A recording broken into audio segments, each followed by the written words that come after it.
All right, boys. So here we are about to have a little bit of a discussion about the current 6th anniversary. Asking you guys, do you think the 6th anniversary was good or do you think it was mid, huh? Is it a W or L anniversary? All right, because you got, these are the two characters you did get for currently right now, which is Deianne and also Pelagard from Koa. Now again, we all wondering to ourselves like why this character even exists, but I'm gonna save that for later in the video. So first we need to talk about Deianne. And obviously with Deianne, she had an amazing banner. Again, it is a vote banner. Vote banners is just a guarantee you have to summon on it, because again, it features a lot of characters that you probably never pulled throughout the year, just because again, it features a lot of seasonals and festivals that you probably struggle on getting, which makes it a great banner to start off with or summon on, especially if you're a new player, because again, it features a lot of great units. Obviously, in terms of team building, it probably is going to be very hard, but in terms of you wanting like value in the banner, this is the banner you want to go for.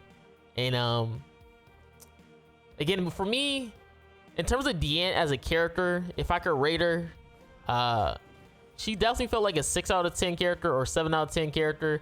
Again, she did have to have a buff in terms of her AoE and ults, and needed a 50% damage cap buff.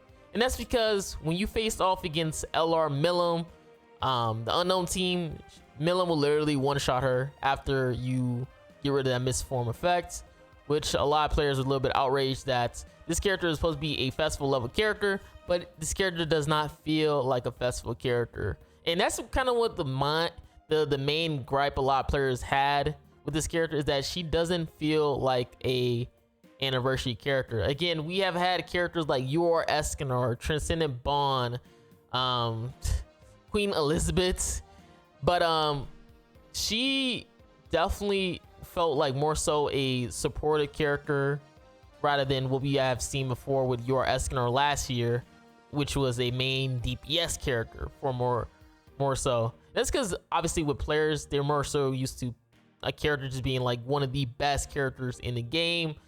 And Deianne is definitely a character who is kind of reviving a lost meta, because you got to understand, this Deianne, honestly, her best team is going to be literally the fairy team. The fairy team is the best team, or fairy / collab team is the best team in game. Obviously, you still have the unknown, which is really broken. A lot of people also with Deianne use the Sins team, but mainly you're going to see more players using fairies or unknown. Fairies being one of them, because fairies is supposed to hard counter unknown. So with the petrification, because again, petrification just really stomps out that retrogression buff that Hell can provide. So it makes it a lot easier for you to beat that team. Now the main issue with this Deianne team is the units. If you can already tell, this character is reliant on literally the last collab we just got, which is Eminence and Shadow. And to be able to build the fairy team, you would have had to summon on the fairy the collab. And the problem is the collabs that we get in grandcross, they're usually one and done for the most part. Like, you're gonna get it one time, and then you gotta pray and hope that next year you're gonna see these characters again. And by that time, the meta is already changed by a lot. So yeah, this character has a team that is pretty much relying on the collab if you did or did not summon. And the thing with the collab characters is that unfortunately with the collab units, you have to have cosmetics, and cosmetics on collabs are you can only pay for them with actual money instead of diamonds, which we've seen with other characters, which is the normal characters. And again, like I said before, you could use Deianne with Sins, but again, Sins is just an okay-ish team.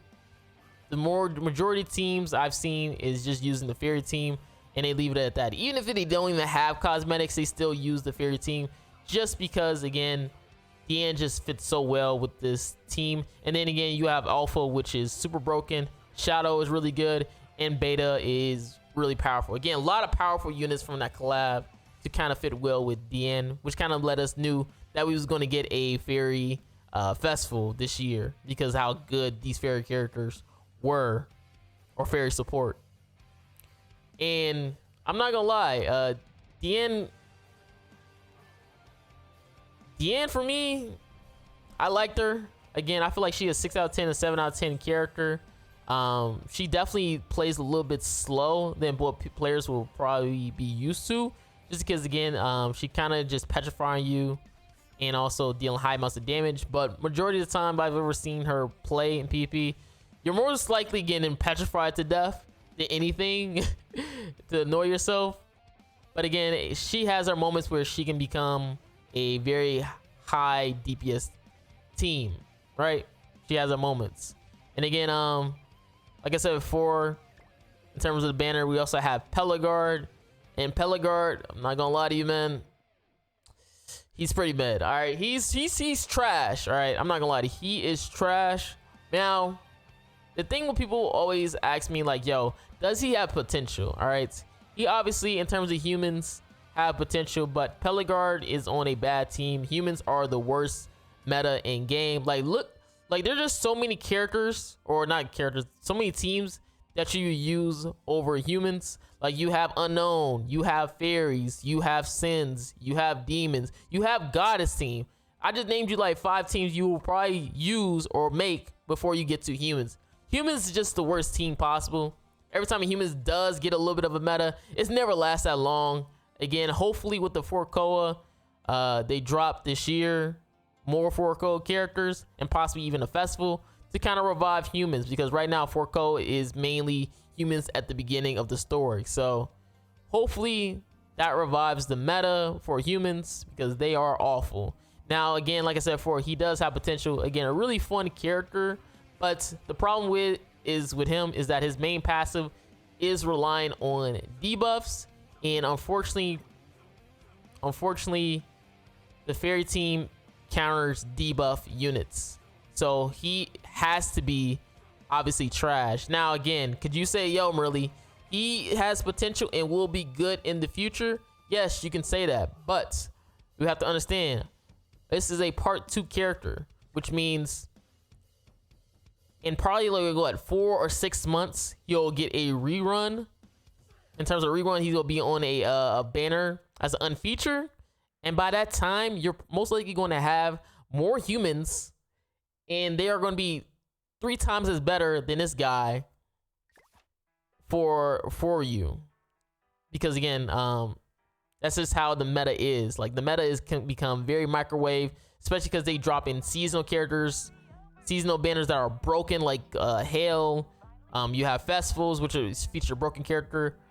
So you have the devs have 2 ways of trying to force players to spin, which is the new seasonal characters, seasonal / festival like characters, like we have with Queen Hail, and then you also have their own festivals, which is the 900 banners.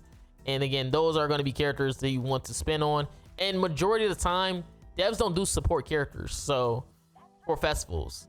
So the festivals are going to be a DPS character or both, and they will dominate or at least be really good in the meta. So again, I don't really see anything for Pelagard in the future. Again, even if he does get some anything, there's most likely gonna be better options. There's literally better options right now than this guy if you are gonna rock humans, which again is very unfortunate.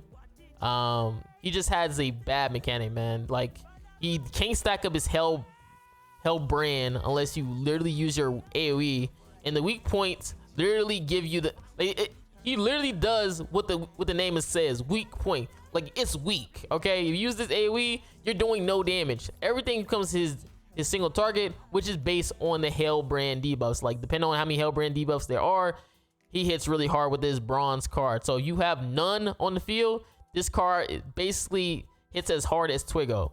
Honestly, bro. Actually, I think Twiggo hits harder if you don't have no Hell brand debuffs and you try to use a single target. He is useless without his debuffs, and that's why I said with his passive, they should have did it where pretty much he's able to stack it every turn, because again, if they cleanse, then you're pretty much useless at that point, because nobody's gonna try to use this weak point card just to stack up one Hellbrand debuff. All right, it's not even worth it. But his banner is good. Other than that, he is a pretty trash character. Hopefully in the future, not even the future, he has no hope. All right, he has literally no hope right now. And again, we have obviously the events and stuff like that. Like we have Labyrinth, we had Hero Arena a couple months. Labyrinth is kind of whatever. Like Labyrinth is cool. Again, you have the main garden party and stuff like that. You have the tower, which I haven't even done because I already filled it out. But if you are a person who want to go for the wish stones because you're missing out on an artifact card set, go for it. It just, there's nothing in terms of events are worth it, bro. Like literally the only thing that's worth it is the jump box. Jump box, I'm telling you right now, bro. If you are a player who are struggling with CC, go for the jump boxes. All right, they literally give you free, like a free 15%,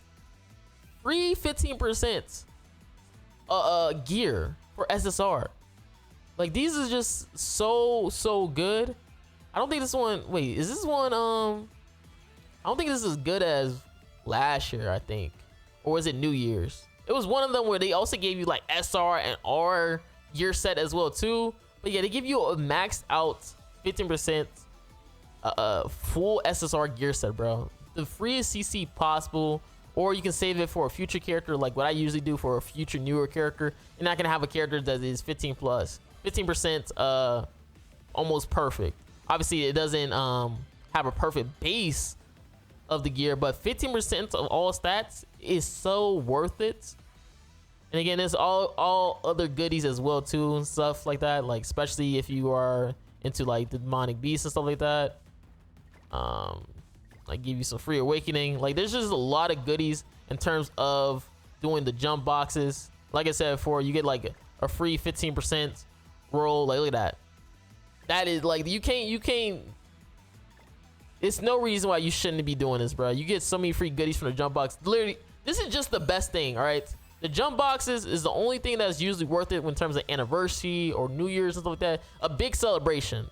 The jump boxes are really the good thing. Everything else, it's just mediocre and just boring rerun slop, bro. At this point, like literally, we got this. All they do is just reskin it. It's slop. We got the boss rush. Same 4 bosses we had for the 6. Like this is how you know, bro. All these bosses are literally as old as the anniversaries. All right, these are 6-year-old bosses, bro. I think only one of them like really new, but these are 6-year-old bosses and they still using them. How do we not have new bosses, especially because we have 4 Koa? How? And again, you got this matching card thing event with Percival. Again, we seen it. Like, it's just nothing new, bro. Hopefully with Origins, they give us newer stuff. Because finally, when Origins release, the devs are most likely going to come back. Because, again, they'll be done with development. And we can actually get actual newer content, bro. Because this is stale, bro. We need something new. We need something exciting, especially for PvP. Why is it that PvP is still the most untouched thing possible? They don't even do fun PvP rules anymore. It's the same old trash PvP rules that we get that's going to try to hard counter fraudulent, bro. Like, bring back same name rule in regular PvP. Let people have some fun. Troll around PvP. How about you do something where, you know how I just said humans are the worst meta? How about you do a PvP rule where, I don't know, like, certain human characters have more stats or something like that. Promote better races. Promote something different to happen in PvP other than, yo, I have the best team, I have the highest CC, guess what, I win. Promote something better than that, man. And I didn't even talk about it, but you also got the free banner and stuff like that Merlin provides every day that you can just randomize and get. Sometimes you get 6 through 100 tickets. Again, it's all randomized, so you might just get 6 for the entire anniversary period. And again, it does feature a lot of good characters, especially if you're missing some characters. And I kid you not, guys, I used like 400 tickets and I probably got like 5 SSRs out of this, bro. Like, I think I had like It was like 200 or 3 or 400. Cause I got like 100 like twice or something like that. And I kid you not, bro, I could not pull a character to save my life with all those tickets I had. I think I pulled like out of like the 300 or 400 tickets, I literally got 5 SSRs. Like, which is, maybe I'm just terrible at luck. Oh yeah, and you also had this see, there's some events that I forgot because again, you finish it in like a week and then that's it. I forgot this one where, you know, you get the chance to get like Eskener. Oh yeah, I didn't even talk about it. The best thing. All right, the true goddamn 6th anniversary. Holy Relic Eskener. Holy Relic Light Eskener. Where is he? He's probably the best thing that ever happened in this anniversary. Eskener, Light Eskener, getting a Holy Relic. That is actually good. Like, again, usually we get dog water Holy Relics, but this Holy Relic actually fits this character and made him actually reliable and relevant in PvP. See, this is what happens when you actually do something fun in terms of the meta. You switch it up. You have a little bit of control and you can do something cool and crazy like this Eskener Holy Relic. Obviously it took like 3 months to get this Holy Relic, but yeah, a pretty fun thing. And yeah, man, right now I'm just kind of done with PvP right now. Like, I've been trying to do like Pelagard videos and stuff like that, but every time I use this man Pelagard, like, I just question my sanity. Like, why am I even touching humans? Like, humans just not appealing, man, at the moment. They're just terrible. But again, hopefully you guys enjoyed my little rants. Again, I was just doing a little bit of rambling and stuff like that, asking you guys, how do you feel about the 6th anniversary? If I can rate it as a whole, probably like every other big events, man. Again, you just get a lot of goodies and that's it, man. Like 5 out of 10, 6 out of 10, honestly.